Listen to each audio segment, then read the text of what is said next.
శుక్లాంబరధరం విష్ణుం శశివర్ణం చతుర్భుజం ప్రసన్నవదనం ధ్యాయే సర్వవిఘ్నోపశాంతయే. అగజానన పద్మార్కం గజాననమహర్నిశం అనేకదం తం భక్తానాం ఏకదంతముపాస్మహే.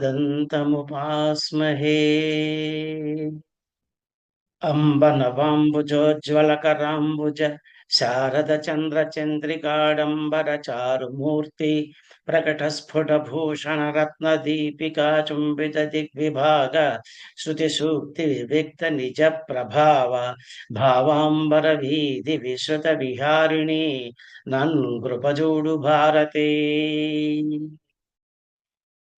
కస్తూరీ తిలకం లలాటఫలకే వక్షస్థలే కౌస్తుభం నాసాగ్రే నవమౌక్తికం కరతలే వేణుం కరే కంకణం సర్వాంగే హరిచందనం చ కలయం కంఠే చ ముక్తావళీ గోపస్త్రీ పరివేష్టితో విజయతే గోపాల చూడామణి. విజయతే గోపాల చూడామణి. కృష్ణం వందే జగద్గురుం.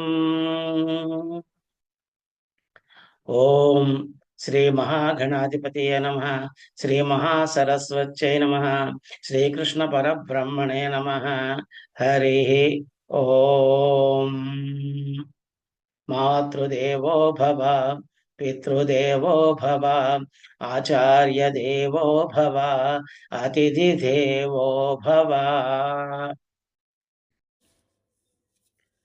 అందరికీ నమస్కారం. నా భగవద్గీత వీడియో ఛానల్కి మీకు అందరికీ సుస్వాగతం.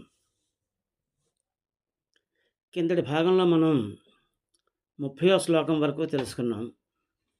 ఈ 30వ శ్లోకం వరకు ఏమైందంటే, పాండవులు కౌరవులు యుద్ధానికి రణరంగంలో సిద్ధంగా ఉన్నారు. అటుపక్క వీరులు ఇటుపక్క వీరులు ఎవరెవరు ఉన్నారన్నది దుర్యోధనుడు తన గురువైనటువంటి ద్రోణాచార్యులు వారికి వివరించారు. ఆ తర్వాత దుర్యోధనుడి యొక్క మనస్సుకు ఉత్సాహం కలిగించడం కోసం అని చెప్పేసి భీష్ముడు సింహనాదం చేసి శంఖాన్ని పూజించాడు. తర్వాత అనేకమైనటువంటి యుద్ధపేరీలు మ్రోగాయి. తర్వాత శ్రీకృష్ణ పరమాత్మ, అర్జునుడు, ఆ తర్వాత ధర్మరాజు, నకులుడు, సహదేవుడు, మిగిలినటువంటి పాండవ సైన్యంలో ఉన్నటువంటి గొప్ప గొప్ప వీరులందరూ కూడా తమ తమ శంఖాలని పూరించారు. ఆ శబ్దాలన్నీ కూడాను భూనభోంతరాలలో దద్దరిల్లి కౌరవ సైన్యం యొక్క గుండెల్ని అదరగొట్టాయి. ఇదంతా అయిన తర్వాత అప్పుడు అర్జునుడు ఏమన్నాడంటే, కృష్ణ, నా రథాన్ని ఈ రెండు సేనల మధ్యనే నిలిపయ్యా. ఇక్కడ ఉన్నటువంటి వీరులంతా ఎవరెవరు వచ్చారో యుద్ధం చేయడానికి వారందరినీ నేను ఒకసారి చూస్తాను. నేను ఎవరెవరితో యుద్ధం చేయాలో, ఈ దుష్ట దుర్యోధనుడికి ఎవరెవరు సహాయం చేయడం కోసం అని చెప్పేసి వచ్చి ఉన్నారో వాళ్ళందరినీ నేను ఒకసారి చూస్తాను. కాబట్టి రథాన్ని తీసుకెళ్ళి రెండు సైన్యాలకి మధ్యన నిలపమని కోరాడు శ్రీకృష్ణుని, సారథి అయినటువంటి శ్రీకృష్ణుని. ఆ విధంగా ఎప్పుడైతే అడిగాడో వెంటనే శ్రీకృష్ణ పరమాత్మ ఆ గొప్పదైనటువంటి ఆ రథాన్ని, శ్వేతాశ్వాలు పొందినటువంటి ఆ రథాన్ని తీసుకెళ్ళి రెండు సేనల మధ్యనే నిలిపి భీష్ముడు, ద్రోణుడు, ఇంకా అనేకమైనటువంటి రాజులందరి ముందు నిలబెట్టి, చూడవయ్యా, నీతో యుద్ధం చేయడానికి వచ్చినటువంటి కురు సైన్యాన్ని అందరినీ, దాంట్లో ఉన్నటువంటి గొప్ప గొప్ప వీరులందరినీ చూడు అని చెప్పేసి చెప్పాడు. అలా చెప్పంగానే అప్పుడు అర్జునుడు అందులో ఉన్నటువంటి గొప్ప గొప్ప వాళ్ళందరినీ కాకుండా తాతల్ని, తండ్రుల్ని, గురువుల్ని, మేనమావల్ని, సోదరులని, పుత్రుల్ని, పౌత్రుల్ని, స్నేహితుల్ని, ఇలాంటి వాళ్ళందరినీ చూశాడు. చూసి ఇంకా మామల్ని, ఆత్మీయుల్ని, వీళ్ళందరూ ఎవరెవరున్నారో వాళ్ళందరినీ చూశాడు. ఎప్పుడైతే అలా చూడంగానే అతనికి మోహం ఆవహించింది. మోహం ఆవహించి వీళ్ళంతా నా మిత్రులు, బంధుమిత్రులు, నా స్నేహితులు, నా యొక్క బంధువులు, నాకు అన్నదమ్ములు వీళ్ళందరినీ ఇలా ఉన్నారు. వీళ్ళందరినీ అని చెప్పేసి చూసి వీళ్ళందరితోటి నేను యుద్ధం చేయాలా అని చెప్పేసి అతనికి అత్యంత హృదయం అంతా ద్రవించిపోయి, ఇంతమందిని నేను ఈ యుద్ధంలో రాజ్యం కోసం చంపాలా అని చెప్పేసి బాధపడుతూ కృష్ణుడితోటి అన్నాడు, కృష్ణ, ఇంతమందిని చూడంగానే నాకు ఏమిటో దేహం అంతా వణికిపోతోంది, దాహం అవుతోంది, ఒళ్ళంతా రోమాంచితం అవుతోంది, అంటే గగురు పొడుస్తోంది, కదలలేకపోతున్నాను, నా చేతిలోంచి నా వెళ్ళైనటువంటి గాంధీవం జారిపోతోంది, ఒళ్ళంతా మండుతోంది, నించోడానికి కూడా వీలు నించోలేకపోతున్నాను, నేనంతా ఒక విధమైన భ్రమకి లోనవుతున్నాను, నా మనస్సంతా భ్రమిస్తోంది అని చెప్పేసి చెప్తున్నాడు. అని చెప్పిన తర్వాత ఇంకా ఏం చెప్పాడన్నది ఇప్పుడు ఈ భాగంలో 31వ శ్లోకం నుంచి చూద్దాం. ఓం శ్రీమద్భగవద్గీత అథ ప్రథమోऽధ్యాయః అర్జున విషాదయోగః. ఇప్పుడు మొట్టమొదటి శ్లోకం చూద్దాం. నిమిత్తాని చ పశ్యామి విపరీతాని కేశవ న చ శ్రేయోనుపశ్యామి హత్వా స్వజనమాహవే. శ్లోకం మళ్ళీ ఇంకోసారి చూద్దాం. నిమిత్తాని చ పశ్యామి విపరీతాని కేశవ న చ శ్రేయోనుపశ్యామి హత్వా స్వజనమాహవే. ఈ శ్లోకం యొక్క పద విభాగం చూద్దాం. నిమిత్తాని చ అంటే శకునాలు. పశ్యామి నిమిత్తాని చ పశ్యామి విపరీతాని కేశవ శ్రేయః న చ అనుపశ్యామి న చ శ్రేయో అనుపశ్యామి అవుతుంది. హత్వా స్వజనం ఆహవే అవుతుంది. ఇప్పుడు ఈ పద విభాగానికి ఈ పదాలన్నిటికీ అర్థాలు తెలుసుకుందాం. నిమిత్తాని చ అంటే శకునాలు, పశ్యామి చూస్తున్నాను చెప్తున్నాడు అనమాట కృష్ణుడితోటి. ఇంకా తర్వాత ఏం జరిగిందో ఇప్పుడు చెప్తున్నాడు. విపరీతాని అశుభ సూచకమైనటువంటి కేశవ అంటే కేసి అనేటువంటి రాక్షసుని సంహరించాడు కాబట్టి ఆయన పేరు కేశవుడు అని వచ్చింది కృష్ణుడు. శ్రేయ శుభమును నా చ అనుపశ్యామి అంటే చూడలేకపోతున్నాను, శ్రేయమును చూడలేకపోతున్నాను, శుభాన్ని చూడలేకపోతున్నాను. ఎందువల్ల? హత్వా వీళ్ళందరినీ చంపితే, స్వజనం వీళ్ళంతా ఎవళ్ళు?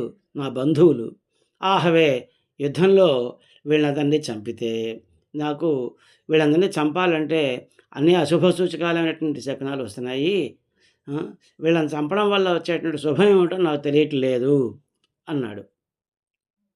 ఈ శ్లోకంపై ఉన్నటువంటి పద్యాన్ని ఇప్పుడు చూద్దాం.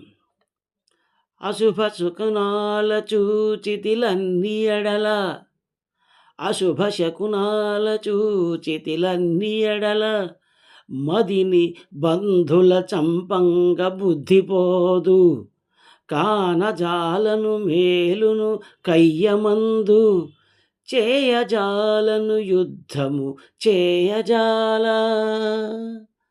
అశుభ శకునాల చూచితిలన్నీ ఎడల, మదిని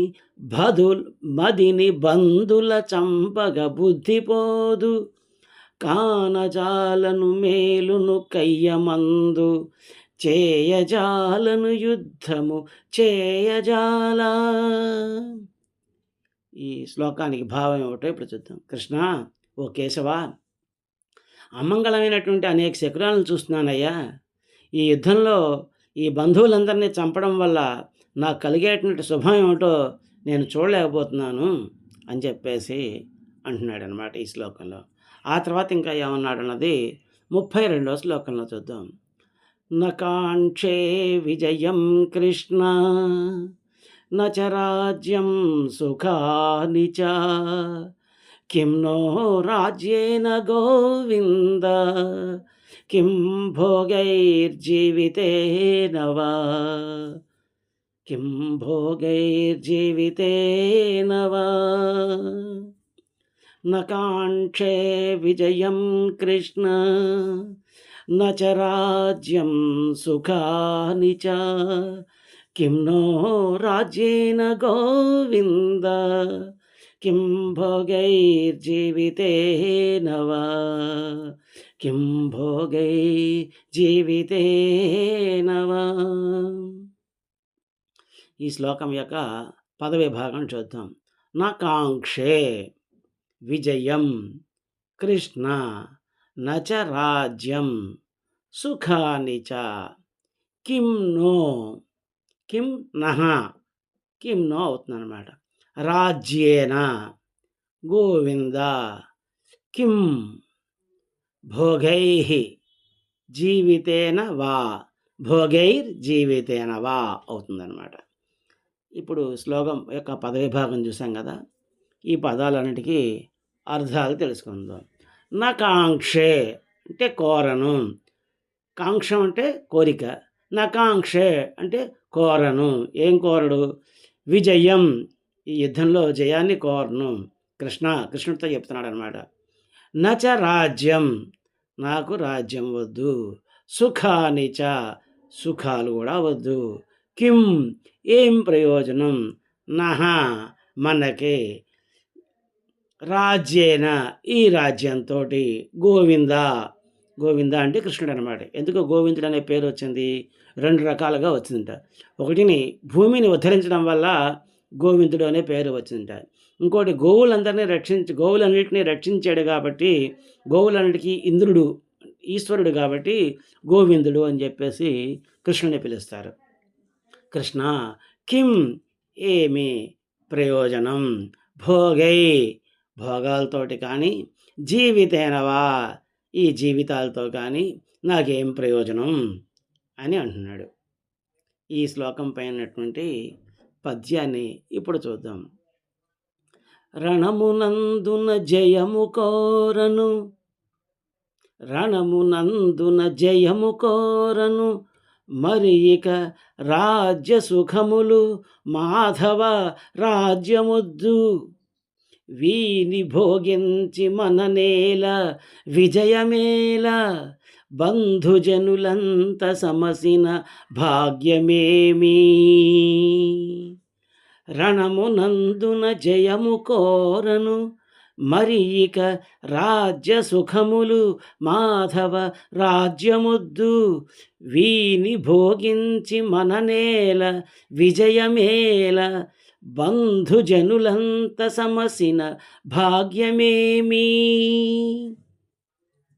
ఈ శ్లోకం పైన ఉన్నటువంటి పద్యాన్ని చూసాం కదా. ఇప్పుడు ఈ శ్లోకానికి భావాన్ని చూద్దాం. కృష్ణ, నేను ఈ యుద్ధంలో విజయాన్ని కోరుకోవట్లేదు, రాజ్యాన్ని కోరుకోవట్లేదు, రాజ్య సుఖాలని కోరుకోవట్లేదు. నేను ఈ యుద్ధము చేయను. ఈ యుద్ధంలో నాకు జయం సంపాదించాల్సిన అవసరం లేదు. రాజ్యం అక్కర్లేదు, రాజ్య సుఖాలు కూడా అక్కర్లేదు. ఈ రాజ్యంతో కానీ, భోగాలతోటి కానీ, ఈ జీవితంతో కానీ నాకేం ప్రయోజనం ఉంది అని అడుగుతున్నాడు. ఇంకా ఏమన్నాడో తర్వాత శ్లోకంలో చూద్దాం. ఆ తర్వాత శ్లోకం 33వ శ్లోకం. 33వ శ్లోకంలో ఇలా చెప్తున్నాడు. ఏషామర్థే కాంక్షితం నో రాజ్యం భోగా సుఖాని చ, తయిమేవ స్థితా యుద్ధే ప్రాణాం త్యక్త్వా ధనాని చ.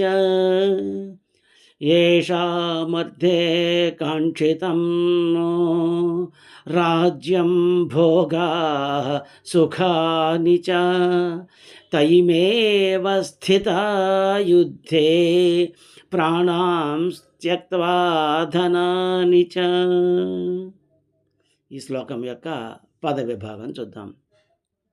ఏషాం అర్థే, ఏషామర్థే కాంక్షితం నః రాజ్యం భోగాః సుఖాని చ త ఇమే అవస్థిత ఇమే అవస్థిత అవుతుంది.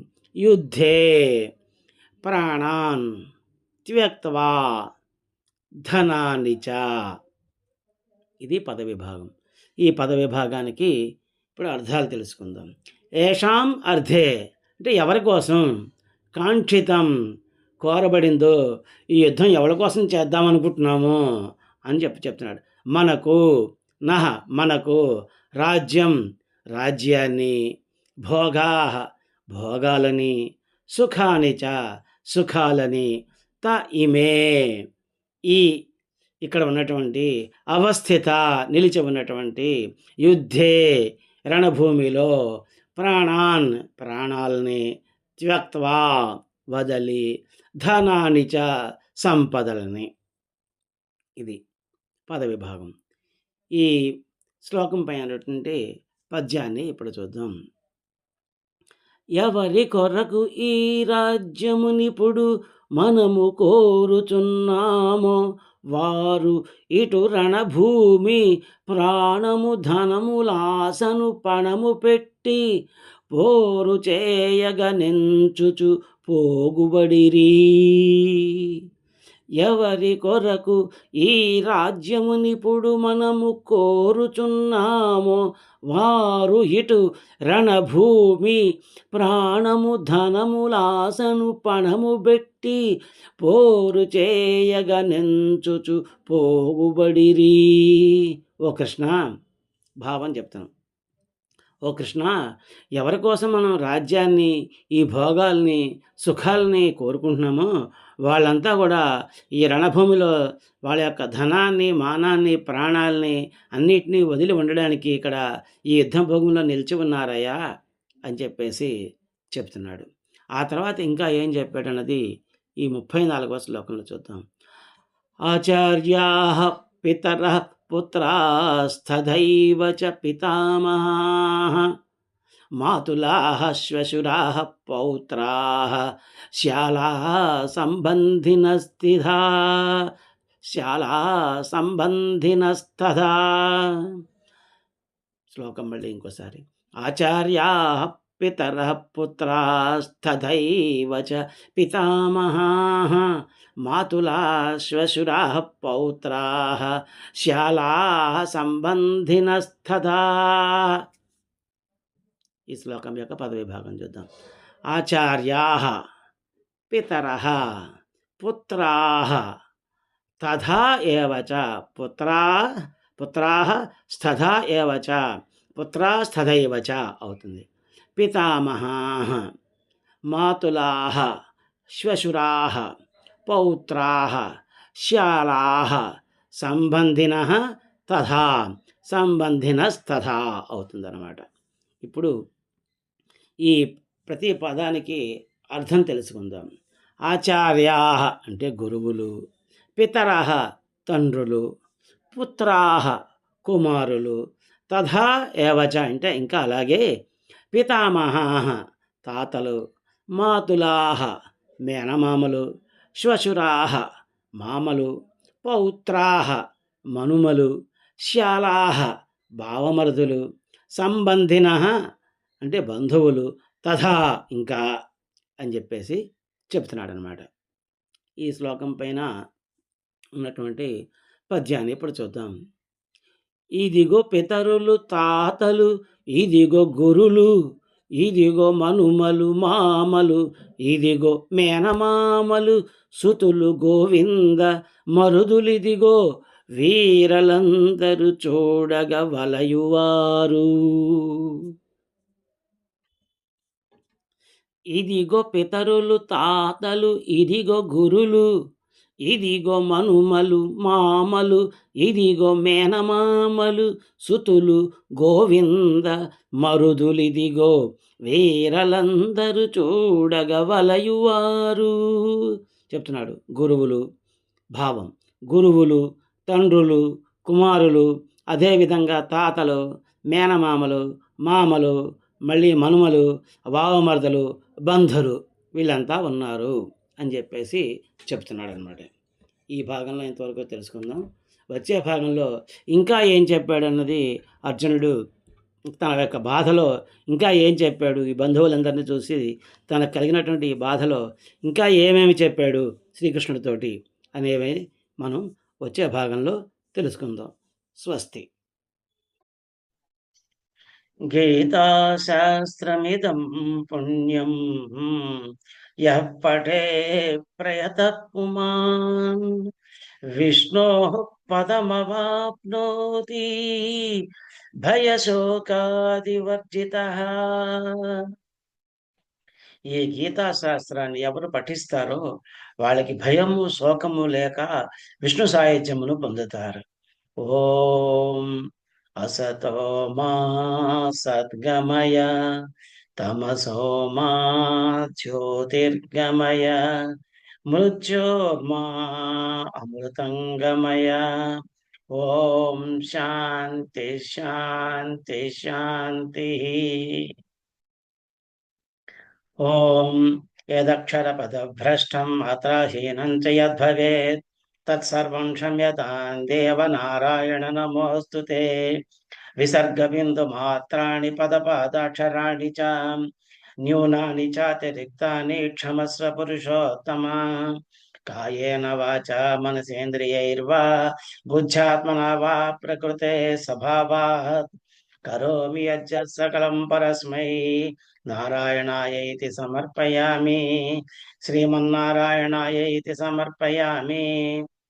సర్వే భవంతు సుఖినః, సర్వే సంతు నిరామయాః, సర్వే భద్రాణి పశ్యంతు మా కశ్చిత్ దుఃఖభాగ్ భవేత్.